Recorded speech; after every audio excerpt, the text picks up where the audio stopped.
did. What? Yeah, you heard me. I comforted her. I'm really sick of this. I really don't like what you've been doing to people. Me too. You're just going along with this. Yes. I've been going along with it for years.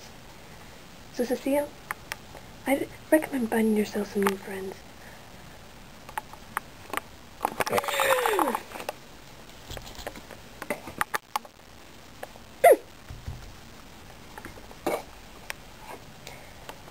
Done and done.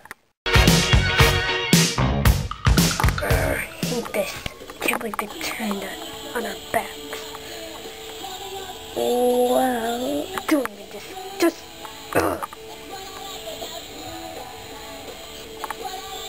We need a plan to break them apart while there's still that party. I like your thinking. I thought you... I really like your thinking. Break them apart for the party?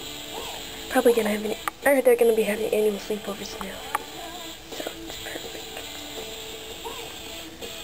perfect.